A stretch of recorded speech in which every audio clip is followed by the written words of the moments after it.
Alright. Laggard Boast first run. Let's see what we think of this fool. Alright, creepy little Yoda, just like we would expect, right? We have our charisma, all allies magic damage, 20% non-stacking magic damage cap, 5k, it does not stack with other charismas. Cool, we're solo running, so we'll take that. Ooh, our hit points are dangerously low to be up in here. We are in God mode. Let's see if we can get a spell off. Here's what we got on us. Regenerate, boost intelligence, crit rate, speed cast, physical attack damage dealt, and magic damage dealt because of our staff. Doesn't that show us our... yeah, here is our equipment. We have the Imperial flag just to give us that nice magic damage boost, right? We're only rocking a 36-34 intelligence in God mode, so let's see if that's going to be an issue for us. Okay, look at these casting values. Now, obviously... oh, Sorcerer's Barricade. Oh, and magic attack damage. Yeah, we'll do that. Oh, could we get our Sorcerer's Barricade off? Do we have Sorcerer's Barricade on? Yeah, we do. Cool, so we are getting our damage cut. We have to get some kind of attack spell going up in here. I want to ease into Apocalypse, right? Let's see. Some ice should slow these bastards down, even if it's not empowered. Cool. We at least managed to get that going. Okay, that was kind of worrying me because it didn't look at first like it was doing any damage at all. Oh yeah, that's right. Our basic attack could put in some work. Cool. His skill kit is scaling off of his intelligence as well. So we are going to be doing some damage with our kit just because we have at least 3,000 in our intelligence. Right? Isn't that where our intelligence is? Yeah, 36, 34. But you know what? I'm like, I think we're going to need Apocalypse for the very last wave here. We might actually want to try to hold on to some of that. We got to at least start off with one spell, though. Oh, damn frogs. Yeah, because I doubt he's going to be able to make it through here without at least dropping a spell in each wave, and that's expected because he's an actual mage. Okay, I need to get the hell away from the frogs. They're just like, oh no. They're just like a mage's worst fear. Oh shit, son. Okay. Did our skill kit buy us enough time? Oh! I'm like, no, we need to fry them. Okay, we did it. It just took Big Bang a second to hit. I hope we crit because we need some Proud Force to go off.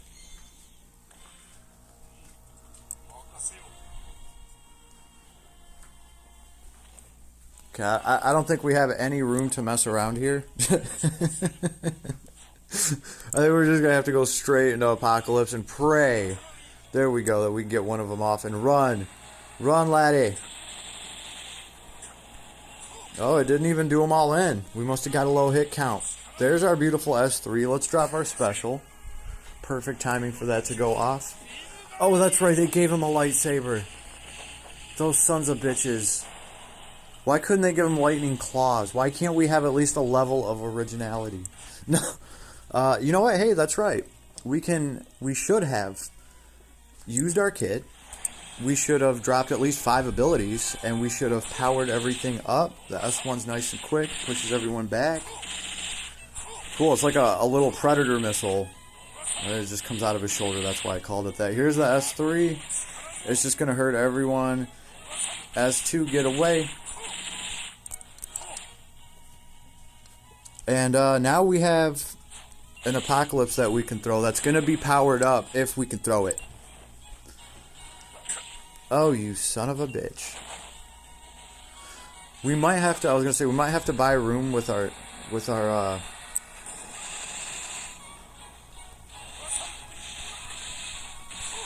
with our kit, our ability kit. Oh man, no. No.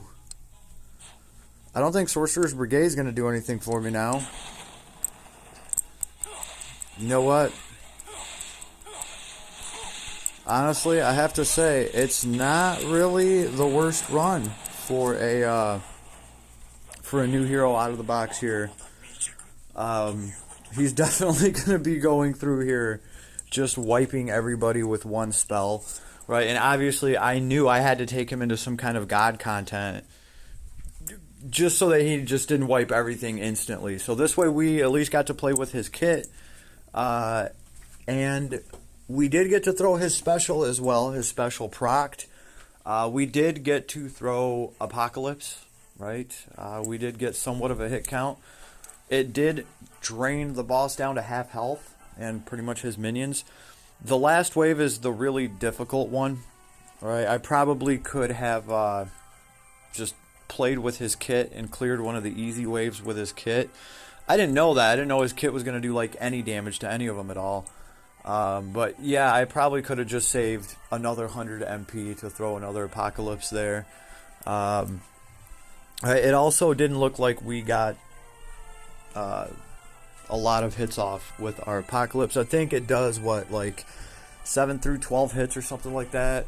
It was looking like we scored like 7 or 8, so still very cool. It's always nice to see hit point bars get just smashed in a god tier level with a character that you got, 10 minutes ago from the 900 free lapis you grinded out in Last Cloudia today. Yeah, that's pretty much what happened, in case you're wondering how we managed to get Monster Yoda. I didn't even have time to go for him yet. I was still busy playing around with Virgil, and I was like, yeah, another mage.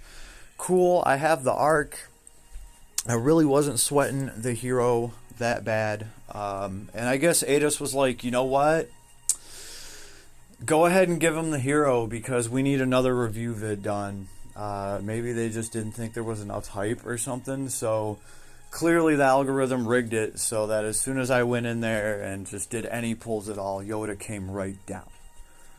No, probably not, but that's what it honestly looked like, because I went in there and I did 3 pulls, and I literally thought to myself, like, wouldn't it be funny if they just crapped Monster Yoda out for me and just gave him to me?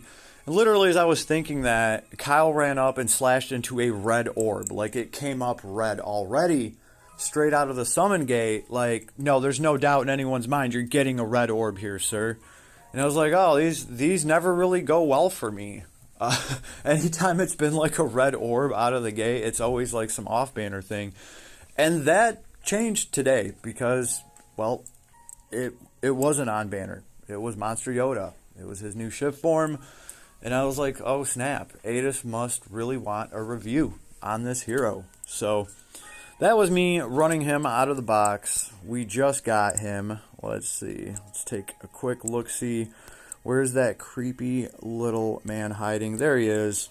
There he is. He is that spirit type, right? Now, interestingly enough, this character has over a 1600 intelligence stat base, so that's pretty awesome. That's just going to make Apocalypse a nasty-ass sandwich to eat.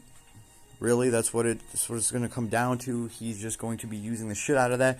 A lot of things I have to test, including some of the abilities that are scaling up damage when you repeat cast the spell. I think he has some stuff built in where he gets cut off from that, but like that's understandably so, because then you're getting 5-6% more damage to Apocalypse every time you would be casting it.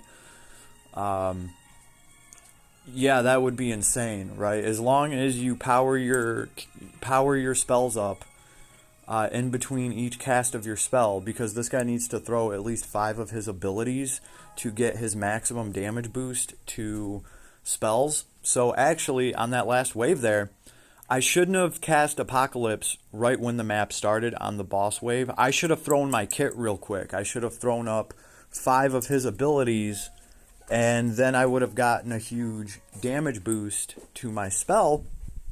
And then I should have spent the rest of our MP on Apocalypse. But I didn't know if he was even going to be able to cast it. I didn't know how long it was going to take him to do so. So I was like, well, if we get killed on this wave right here, we might as well at least be able to get Apocalypse up. I felt confident that he was going to be able to get at least one of those things up, as long as we just started the boss wave already trying to cast Apocalypse. That's why I didn't put up any of his other abilities or any of that. I just felt like we wouldn't have the time and we would get wiped without actually seeing Apocalypse, and that's kind of his main pony trick, isn't it? Right? You're going to want that damn Apocalypse spell, and now it's been upgraded, right? He actually has an ability in here that changes how the Apocalypse spell works fundamentally. It is now giving you more hits to it. Instead of just being one hit with like a decent damage cap that is still kind of decent for what it is, but it's really not at this point because the rest of the game is definitely caught up, right? We're at the point where Apocalypse should be hitting 8 to 11 times, whatever the hell it is, right? So they did give him a pretty decent kit.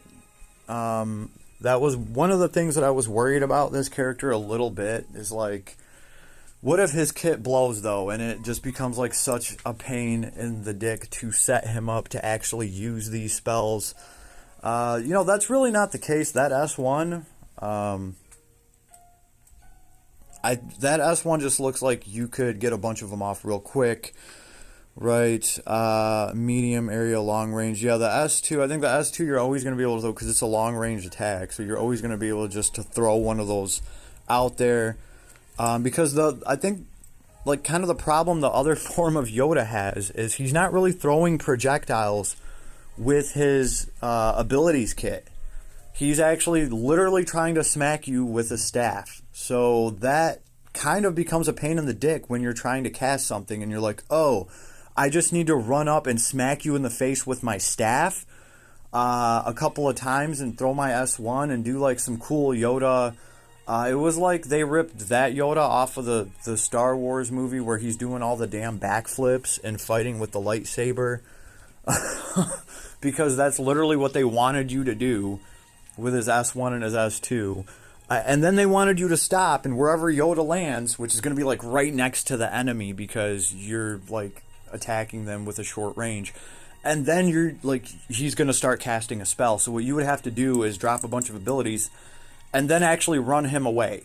Like whenever he stopped doing his ability, you'd have to be like, all right, now let's run up and to the left and get away from the boss, and now we can throw our Apocalypse, right? So this Yoda looks like he's exposing himself much less. He has more ranged abilities in his kit, so it's not that big of a pain in the dick to actually buff up that magic spell that you're going to cast by throwing some of this ability kit, because it's a great ability kit to throw.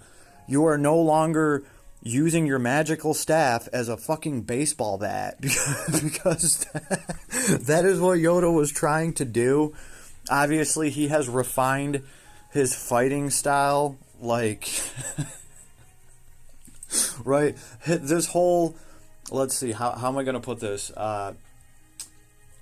His special here, his S4, turned into his whole ability kit when he got older. That's what I'm going to say about it, because he literally fights with his staff in his other form like he does with the lightsaber with his special this time. So the S1, the S2, and the S3 are all dope because, well, they are like long range, and that's really what you want.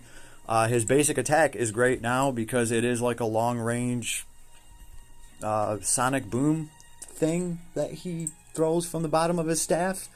He just kind of flicks those out there, and that's his basic attack. So that just works a lot better with casting, right?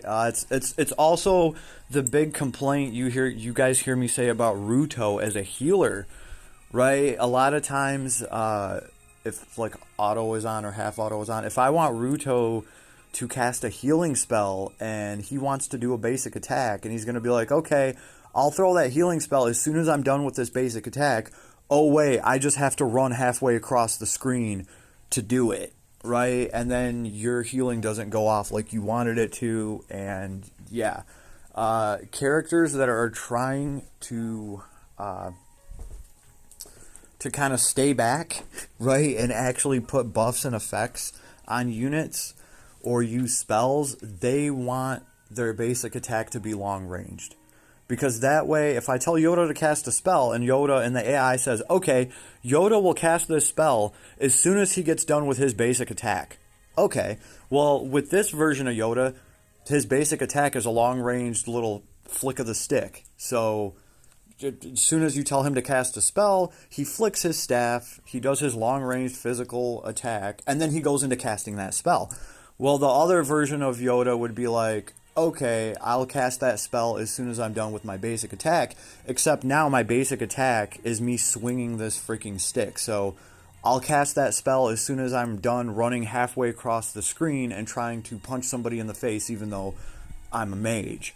So fundamentally, he's just going to be much easier to use, and it's going to be easier to get him to actually cast the spells that you want to, even if you're, actually mashing his kit in there to get the most damage that you can out of your spells. Now, I really can't wait to see what he can do, just because some of these traits, Sorceress, Vicissitude, chance for all attack magic to deal crits, that's awesome, because typically you'd have to pay 6 SC per element that you want to crit with magic, unless you have an arc or an item that's letting you do that. Magic attack damage plus 60% when using non-stacking magic. Damage cap 13,000 right there, and boost physical attack damage based on intelligence, which is like a 12 SC ability right there, especially for somebody that has a 1600 something base intelligence stat. Cool, right?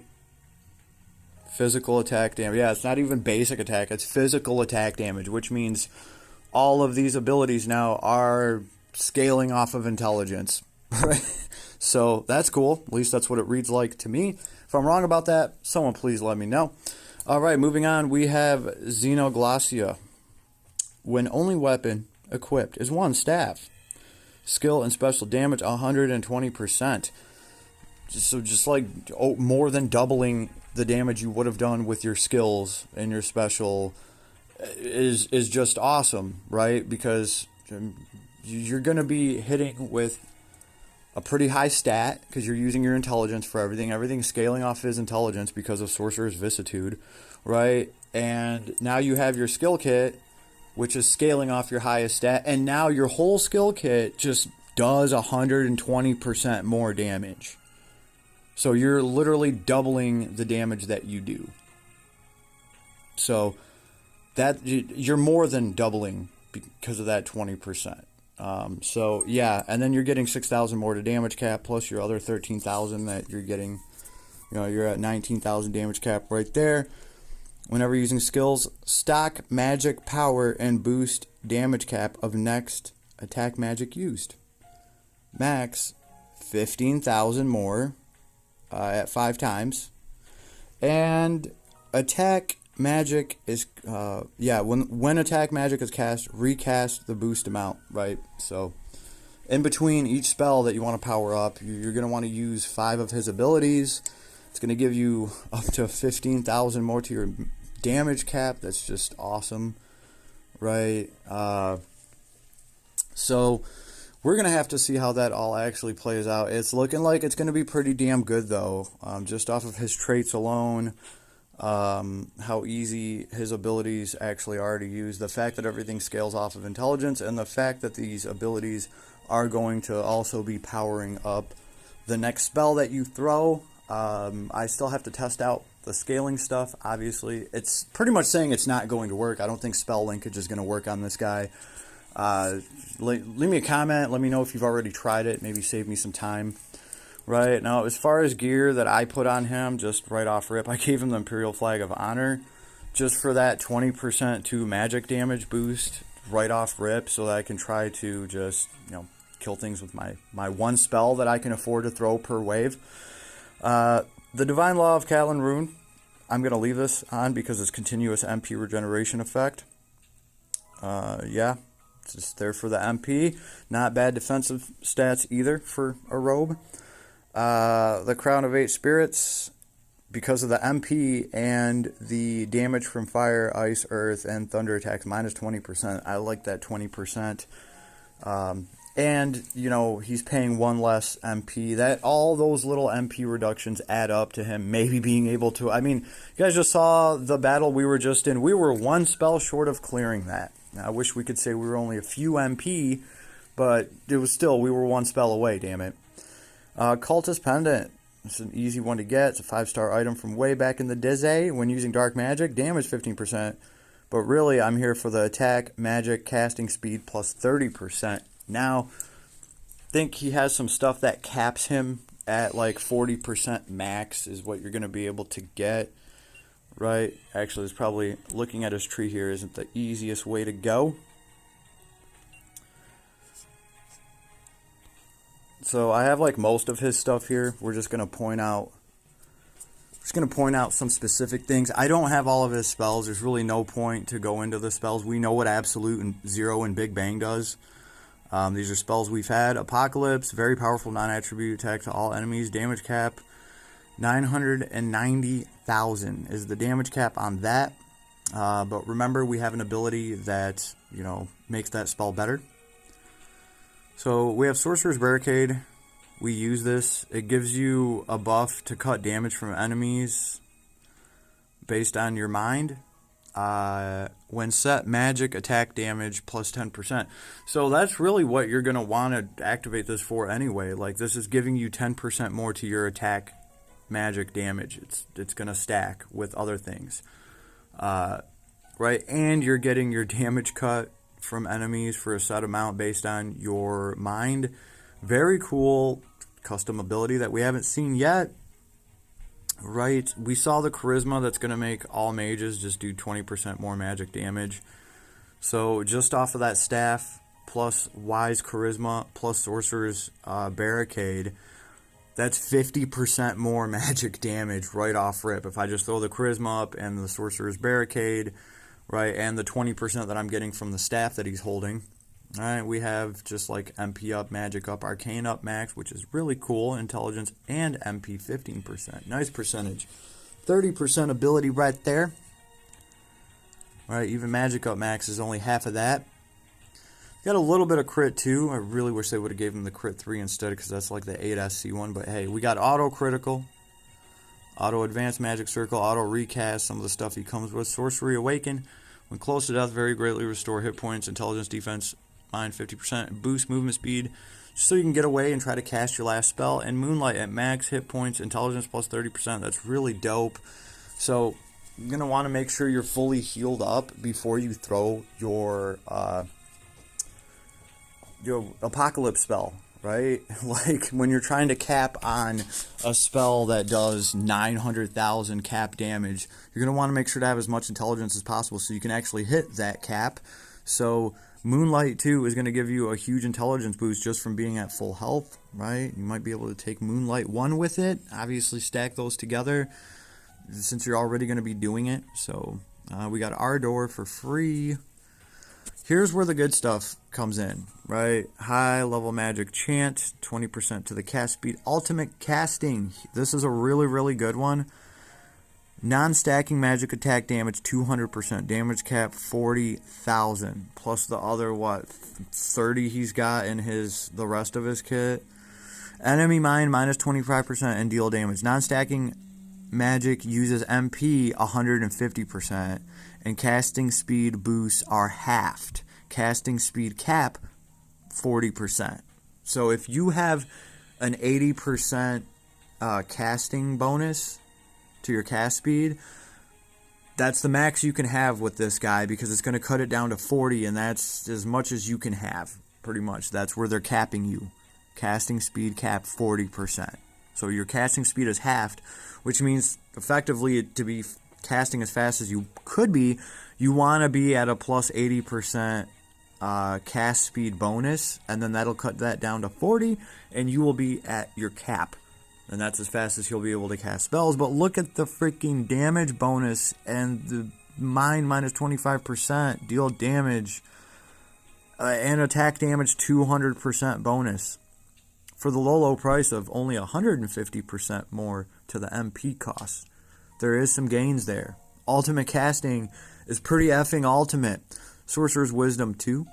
Staff and Robe Equip, Staff Int, and Robe Mind 100%. Sorcerer's Wisdom 1 can be stacked with this, and I believe that gives you another 50%. I'll be looking into that. I think I have that ability somewhere. We have the Staff Boost, Staff Mega Boost. I think you could add Staff High Boost, maybe? We have Robe High Boost for free. Magus, Magic Aura. We have Magic Aura. So I've been running with a handicap. I wasn't sure if he came with Magic Aura when I was setting him up, so I just gave him a Magic Aura for 7 SC. Cool. I can get rid of that, right?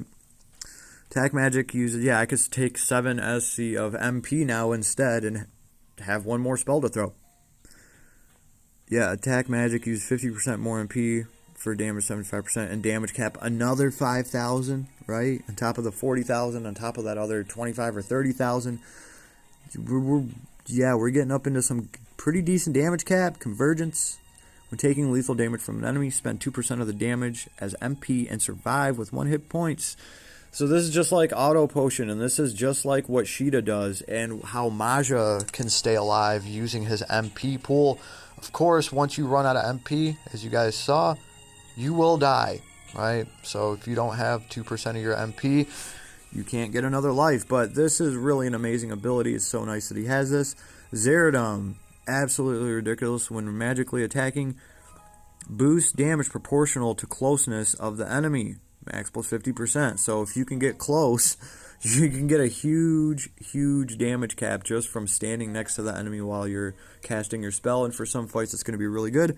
Fairy Speak, another 30% damage boost to an element after dropping that element of summon. That's pretty custom and it's really awesome. So with the summon that I have equipped right now, I think she is an earth type. So if I use Yggdrasil, it's either wind or earth, whatever it is, I would get 30% more to her attribute and 3,000 more to the cap of that attribute after I summon her.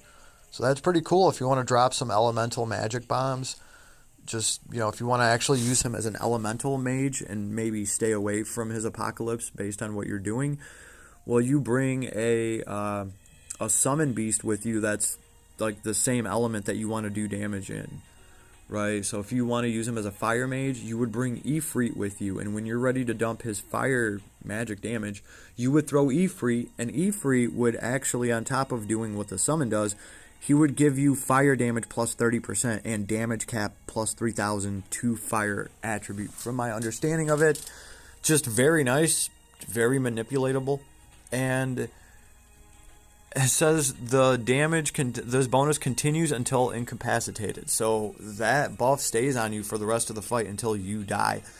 That's pretty awesome to turn on. It's easy to turn on and it's awesome damage is what I meant to say. So, and finally we have Apocalypse Meteor. Oh, the creme de la effing creme, 7 to 13, baby. Give the Magic Apocalypse a hit count of 7 to 13. Random. Changes each hit's damage cap boost to 90,000. So 90,000 damage each hit. What was original Apocalypse doing? It was doing 990,000 with one hit. Now we're hitting for 90,000, but we're hitting 7 to 13 times. So on average, you're going to hit 10 times, right? And 10 times 90,000, right, is putting us right back at, like, what, 900,000? So 11 times you'd be at 990,000.